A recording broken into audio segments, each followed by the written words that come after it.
My name is Delilah Oxton. I'm 33 years old, and I come from one of those families that looks flawless from the outside. Old money in Aspen, polished smiles, carefully curated holiday photos, while quietly rotting behind closed doors. I'm the youngest daughter, the one who builds software instead of brands, who prefers servers and code to champagne and cameras, and I've always existed in the shadow of my older sister, Callista, the family's golden image and public triumph.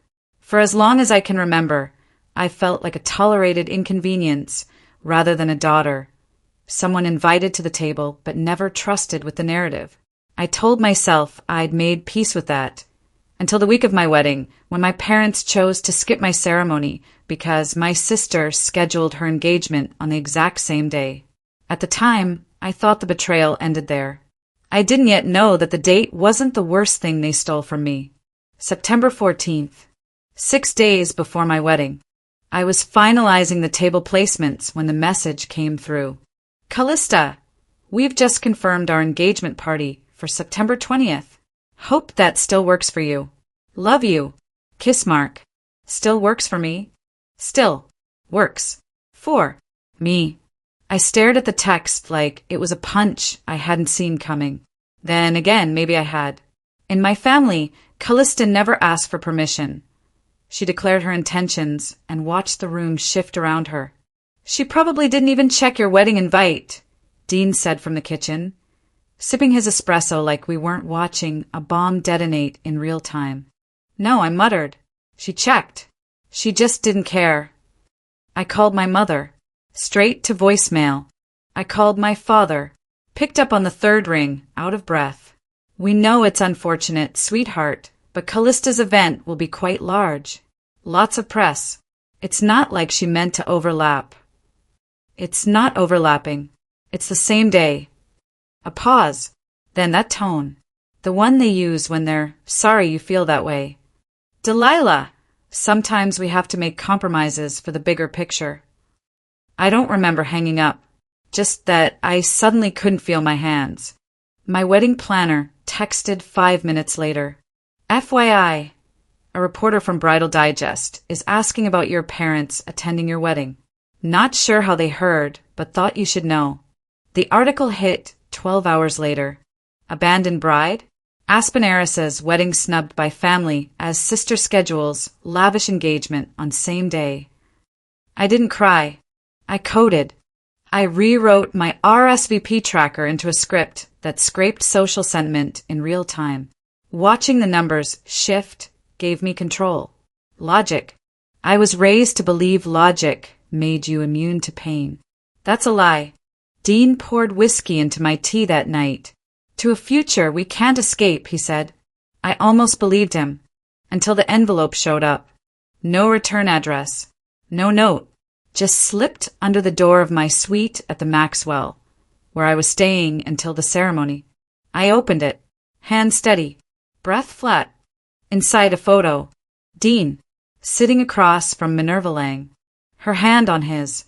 3 nights ago. They were at Bellamy's, the restaurant where Dean and I had our first anniversary. My stomach dropped before my mind could catch up. He told me he was out with an investor. He lied. I ran the timestamp. Verified the IP of the source. Legit. When I turned to ask him, the suite was empty. Dean had gone out for a late meeting. I stared at the door. I felt my throat lock. Silence pressed in like snowfall. And a single question cut through everything like a scalpel. Tell me, Dean, why the hell were you with her? The suite was quiet when Dean came back. Snow tapped against the glass. Aspen slept outside like nothing was wrong. I stood by the minibar. Photo on the table. No words. Dean saw it. Paused. Smiled like he wasn't standing in the wreckage. She reached out. Said she wanted to clear the air. Just dinner. She touched your hand. It was a toast. Jesus, Delilah. My voice was even. You toasted with the woman who tried to destroy me. He didn't blink. You really think I'd betray you right before the wedding? No, but I didn't think my parents would ditch my wedding either. I watched his eyes. measured the pause between breaths, counted the lies he didn't say. People don't fall apart in one blow. They rot slowly like a leak in the wall. I need space, I told him. He nodded. Too fast. Just a walk, he said. Clear my head. He was gone again in under 2 minutes. I opened his laptop before the door shut. The password hadn't changed. Mistake number 1. The desktop was clean. Too clean. No recent files. No notes. No backups. But there was a secondary profile. Hidden. Named Rook. I broke in. Used his old hash key. The one he used before I rebuilt his system. Inside, 5 folders. 4 empty. The last one, legacy. Encrypted. No cloud backup. But I saw the cache. Traces, file fragments. One title stood out. Oxton Tech _acquisition _draft 2.pdf. A cold wire ran down my spine. I heard a voice. Not Dean's. Still think you're the bride, or just the product? I turned. Gloria. Standing in my suite, like a shadow out of time. How did you get in here? She dropped a lanyard on the table. Hotel staff access. I worked here before they kicked me out of the family newsletter, she said. Thought I'd say hello. My breath came shallow. What do you want? To keep you from becoming Callista's collateral damage. She walked over to the window, drew the curtains. The snowstorm had thickened. Wind howled like it was hunting. You don't know it yet, she said, but you're not the victim here. You're the vault. I didn't follow. She turned to me, eyes sharp. Minerva's not here for revenge. She's here for your code. The family's betting on it. Dean's their ticket in. The room shrank. My skin felt too tight. No, I said. They wouldn't. They already did.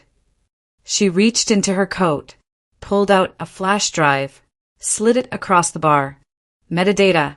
Time-stamped. Dean accessed your server 3 nights ago. Cross-referenced with IPs owned by Minerva's firm. I didn't touch it. They're planning a full acquisition. Strip you of IP. Bury the scandal. Sell the image of a reconciled, powerful family. The only problem is you're still breathing. My throat tightened. When you stand up there tomorrow, she said, you're not marrying a man. You're legitimizing a theft. Cut scene. Morning. Wedding day.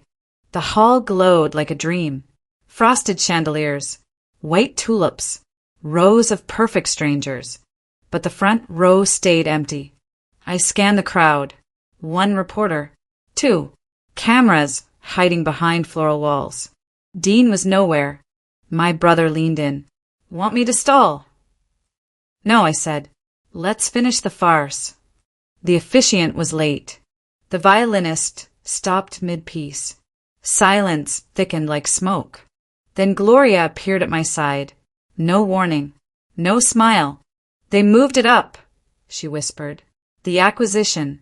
It's happening tonight. Dean signed the handover contract this morning. I blinked. That's not possible. Unless he forged your consent. I staggered back. My brother caught my arm. Del, what's wrong? I shoved past them. Found an empty room. Pulled out my tablet.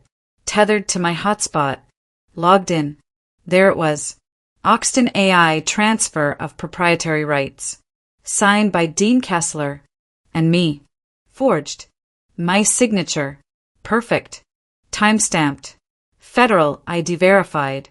The bastard used my old authorization key. A chill broke over my shoulders. I heard the door creak, but when I turned, nothing. Only silence, and the feeling I was being watched. I backed away, closed the file, closed the laptop. My hands shook. Then a message popped up. Private line. Untraceable ID. You were never the bride, just the bait. I sprinted back to the main hall, but Dean wasn't there. He'd vanished. The photographer whispered to someone. Guests shifted. The officiant finally arrived. Flustered. My brother approached. Quietly. The groom's gone. I didn't leave the wedding. I left the room. Different thing. Coat over my dress. Hair pinned low. I walked past guests who pretended not to stare, past cameras that pretended not to follow. Snow hit my face hard the moment I stepped outside. Cold enough to wake the dead. Aspen looked immaculate, as if nothing was wrong. Callista's engagement party was 3 blocks away. Grand ballroom. Glass walls. Light spilling onto the snow like it was spilling secrets on purpose. Cut scene. Music thumped. Champagne popped. Laughter too loud to be real. Every face I recognized from my wedding guest list was here instead. Influencers. Investors. Distant cousins who suddenly remembered my sister's name. I spotted my parents first. Front and center. Smiling. Relaxed. No empty seats here. A thought slid in, sharp and unwelcome. People don't choose sides in a crisis. They choose convenience. I moved along the wall. Head down. Eyes up. Then I saw him. Dean. Standing beside Callista and Minerva. A drink in his hand. Suit pressed. Calm. Alive. Breathing. My pulse slammed. My feet moved before my brain caught up. Dean. He turned. Froze. Just for a fraction of a second. That was all I needed. People say guilt is loud. It's not. Guilt is a delay. A half-second pause where the truth almost surfaces and then drowns itself. What are you doing here? He asked. I was hoping you'd explain why my signature is on a document I never signed. Minerva smiled like she'd been waiting for this. Callista stepped in, smooth as silk. You're causing a scene. I laughed. A sharp sound. You scheduled your engagement on my wedding day. She leaned in, whispered, and look where we are. Security shifted. I felt eyes crawling across my back. Dean lowered his voice. We can fix this, but not like this. You vanished, I said. That's not fixing. I was handling it. Handling what? The part where you sold me out. Minerva finally spoke. You're emotional. That makes things messy. I turned to her. You always confuse leverage with intelligence. Her smile thinned. Callista took my arm. Nails dug in. Let it go. For once, don't make this about you. Something cracked. I pulled free. You stole my date. You stole my parents. And now you're stealing my company. Her eyes flashed. Not anger. Calculation. Don't flatter yourself, she said. You were never the prize. You're the glitch. I'm the system. Cut scene. Security grabbed my shoulders. Dean looked away. That hurt more than the grip. They escorted me out as applause swelled behind us. Someone clinking a glass for a toast. The sound followed me through the doors like mockery. Outside, my phone buzzed. Unknown number. You think this started with the wedding. It didn't. Check your mother's trust filings.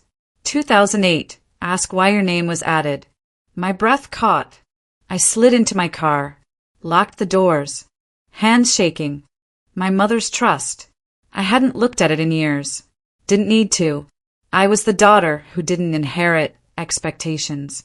I opened the public records portal. County filings. Property transfers. Trust amendments. There it was. Oxton Family Trust. Amendment filed. March 17th, 2008. Added beneficiary, Delilah Oxton. Authorized signatory, Simone Oxton. Why would she add me? I was 19. Broke. Invisible. Then I saw the clause. Contingent liability transfer. My stomach dropped. If the trust absorbed losses, they passed to the newest signatory, me. A memory surfaced. My mother at the kitchen table years ago. Calm. Focused. Telling me, sign here, darling. It's just paperwork. One day you'll thank me. People say betrayal feels like rage. That's wrong. Betrayal feels like clarity arriving too late. Another text came through. You were never meant to win. You were meant to absorb impact. I looked up. Across the street, Someone stood under the awning, watching. Phone raised. Recording. The ballroom doors burst open behind me. Laughter spilled into the night. I drove. Fast. Mirror. Headlights. A car pulled out behind me. Stayed there. Stayed close. I remembered something my father used to say when I was a kid whenever Callista cried and I didn't. Strength is useful until it threatens order. The car didn't turn when I did. Neither did the next one. My phone buzzed again. This time it was Dean. Please. You don't understand. They'll destroy you if you don't stop. I laughed. Breathless. Almost hysterical. I pulled into a dark side street. Killed the lights. The car slowed. Passed. I waited. Counted to 10. Then another message lit up my screen.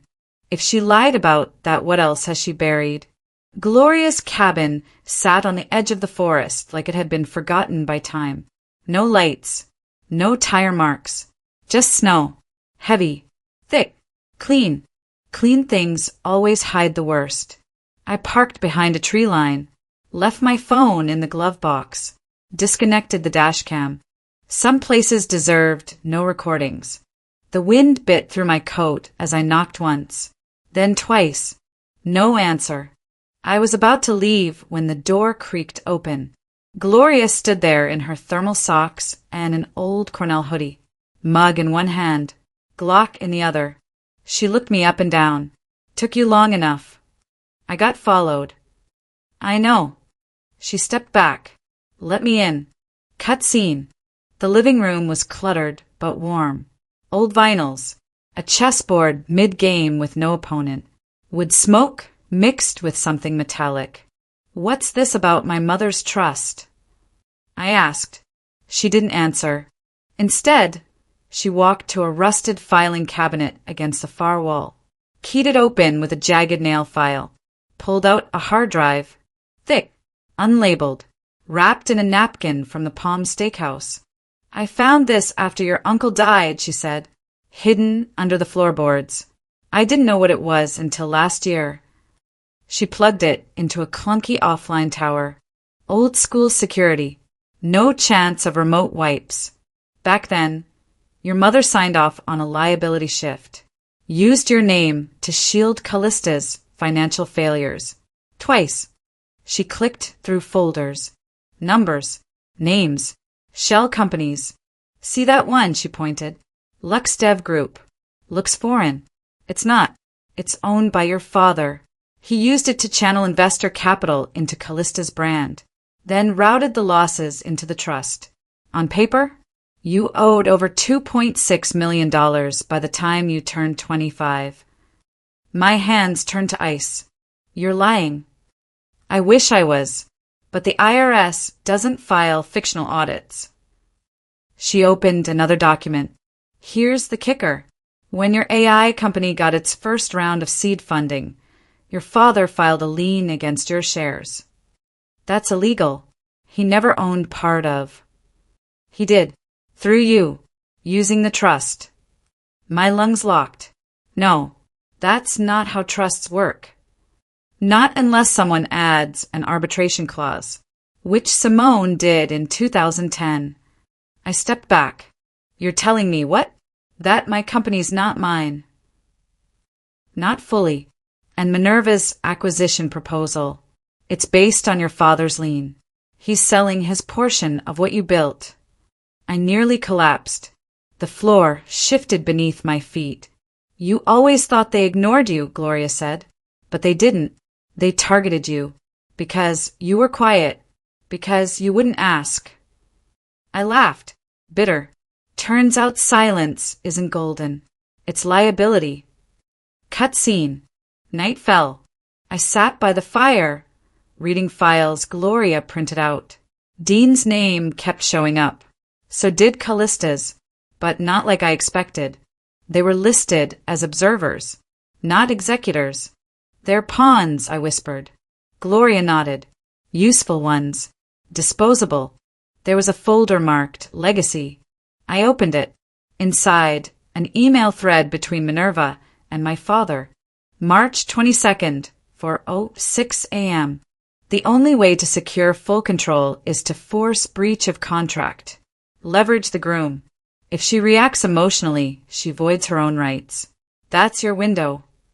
They were baiting me, banking on me, spiraling, violating NDAs, going public, so they could disqualify me. I snapped the folder shut. You still want to fight? Gloria asked. No. She raised a brow. I smiled. Tight. Cold. I want to burn it. Cut scene. 1 hour later. Dean's car parked outside a mountainside chalet. No plates. Lights off. But the front camera blinked red. I moved fast. Hood up. Gloves on. Gloria in the passenger seat with a police scanner tuned low. You sure you don't want backup? She asked. I have you. She laughed. God help us all. I approached from the back, used the maintenance road, found the side door, picked the lock with a tension wrench and rake I hadn't touched since college. Inside was dark, but not empty. A table, blueprints, notes, company logos, contracts. On top, my software framework, labeled as Callista Core OS, signed in ink. Cameras clicked on overhead. I froze. Dean stepped out of the hallway. No gun, no grin, just tired. You shouldn't be here. I could say the same. I didn't sign anything until they threatened you. With what? Prison. Tax fraud. They had it all lined up. So you helped them steal me? He stepped closer. I can undo this. Let me talk to Simone. Let me fix it. I laughed once, slapped a flash drive into the USB slot on the wall panel. My bug. Already uploading. You already did, Dean. He blinked. What did you do? I leaned in. You're wearing a wire. His face cracked. Twist. A knock. We both turned. At the door, Callista. Behind her, Minerva. And in Minerva's hand, a file marked exit strategy. Dean whispered, run. I didn't, because I finally knew what I was running toward. Not away. They built the empire on my name, and I'm going to burn it down. The gala was a beast of lights and velvet. Lavish. Chaotic. Velvet ropes that hid secrets in every shadow. Aspen's elite filled the ballroom like moths to a flame. I walked in with purpose. Red dress, covered by a trench and a calm face. Inside, my pulse hammered. People glanced, whispered. Bodies shifted around me like water avoiding a stone. I saw them first. The board members from my company. Faces plastered with smiles. Eyes flicking away when mine met theirs. I remembered something once said at a tech summit. Reputation is the armor of the ambitious. Tonight, everyone here wore armor. I caught the eye of the auctioneer, a signal. Gloria's files were already sending packets through the gala's unsecured Wi-Fi. Half the devices here would now receive confidential statements. Real-time. Leaks. My phone buzzed. Welcome to the gala. Photo captured, you are here. I didn't take the bait. Cut scene. The spotlight hit. I moved like wind between tables. Dinner plates waited to be filled. Conversations buzzed under the chandeliers that looked too bright, like interrogators' lamps. I scanned the crowd. Security was lenient here, cameras everywhere, but eyes ignoring too much. Then a voice whispered in my ear, "They're already scared." It was Gloria, blending with the crowd like a ghost. They don't know which file is coming next. She pointed to the phones. People clutched. And for the first time tonight, I smiled. Cut scene. Minerva stood on the stage, microphone poised, smile immaculate. "The Oxton family has been a pillar of our community," she purred. "Let's celebrate unity." Unity. I saw Dean at the bar, distant. No smile. No greeting. Something's off. But before I could analyze, a hush spread. Someone's phone chimed loudly. Screen glow in the dim room. Live. Delilah Oxton files leak. The crowd looked up. People gasped. The auction paused. Phones were lifted everywhere. Flash. Red dot. Record. Minerva's smile faltered. Callista's jaw tightened. My father's face turned marble. Every single phone now displayed one line. Internal correspondence showing fraudulent lien and trust manipulation. Cut scene. Chaos erupted. Screams. Shouts. Security rushed toward the stage. I stepped forward. No, I said, voice steady. You listen. Attention flipped to me. I stood beneath a chandelier that trembled with every gasp. The room fell silent. Tonight, you celebrate wealth and legacy, I said. But what's legacy if it's built on lies? I lifted my phone. My screen mirrored on the live feed, now broadcasting to servers worldwide. Here are the documents your family tried to bury.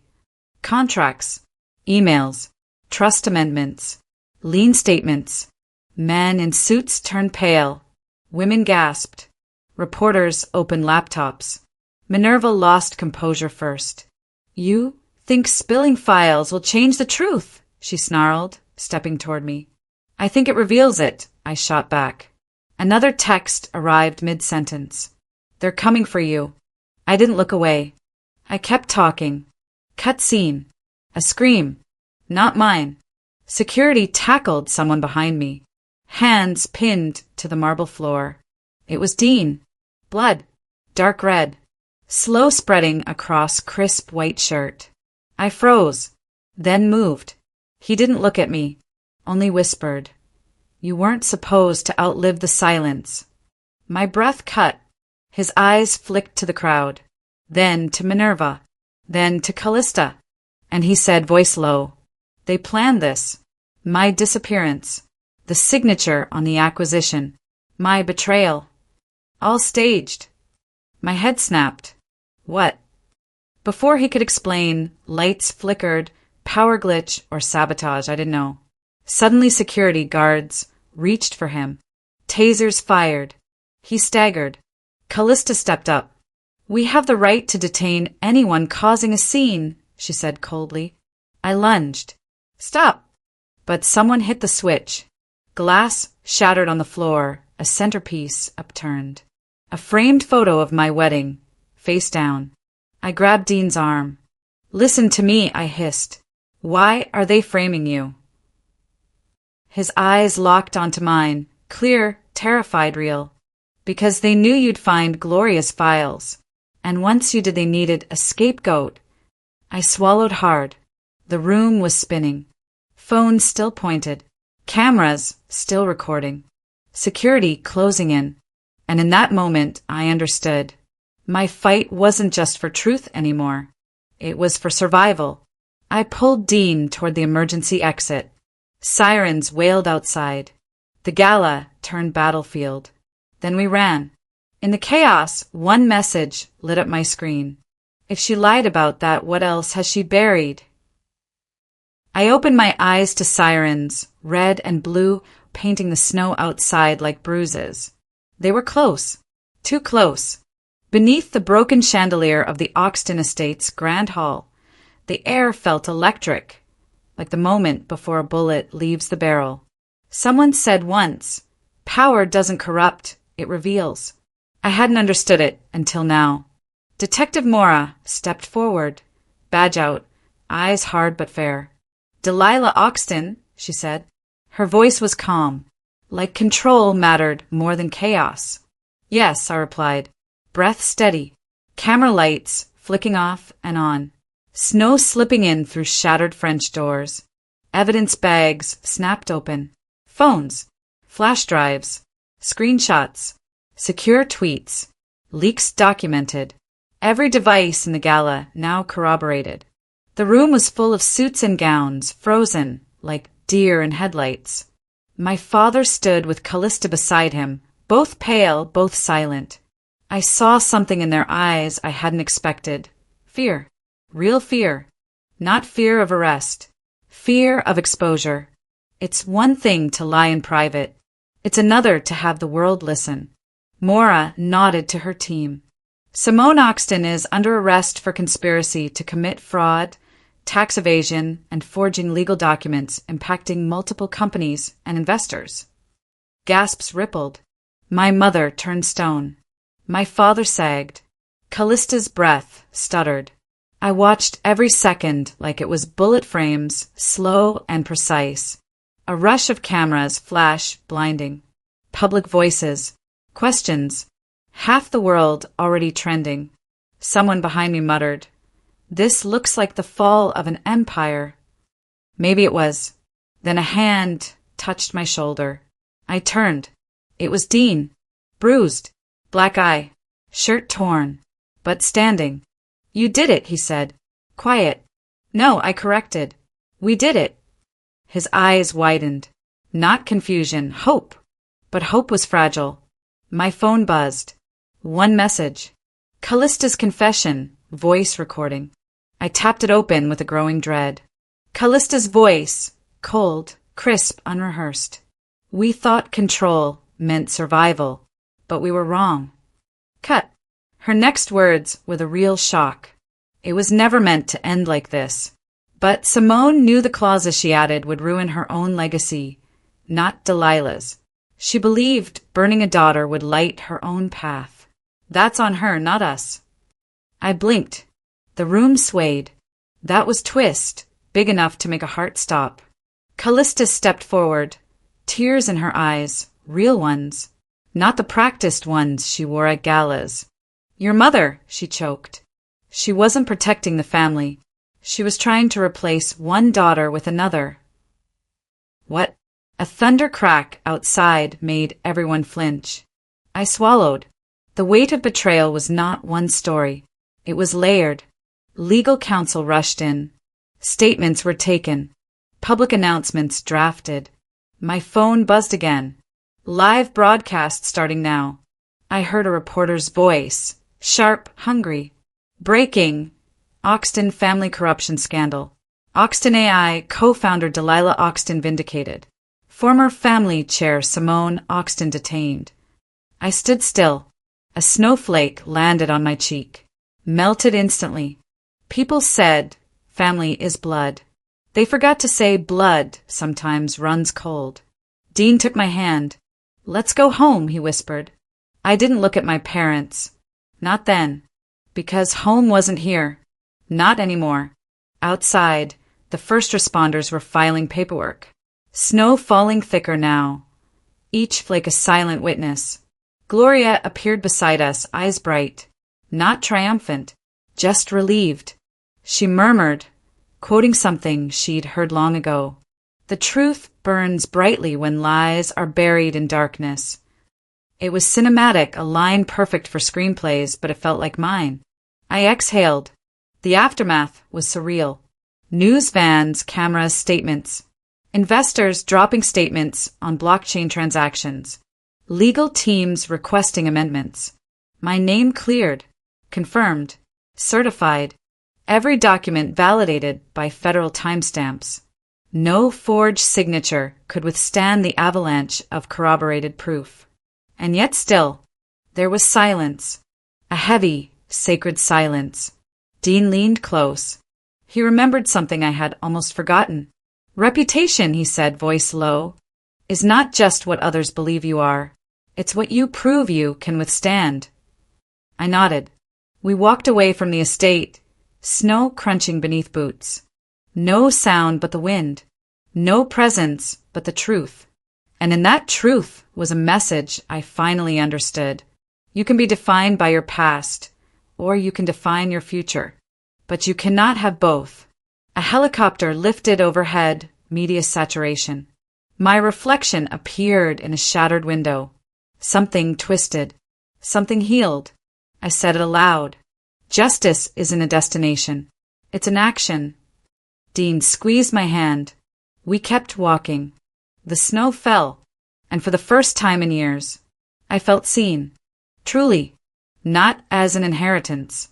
Not as a shadow. Not as a mistake. But as someone who refused to be silent. Someone who wrote the ending. Not in ink. Not in power. But in truth. And that was enough. The world watched, but I finally saw myself.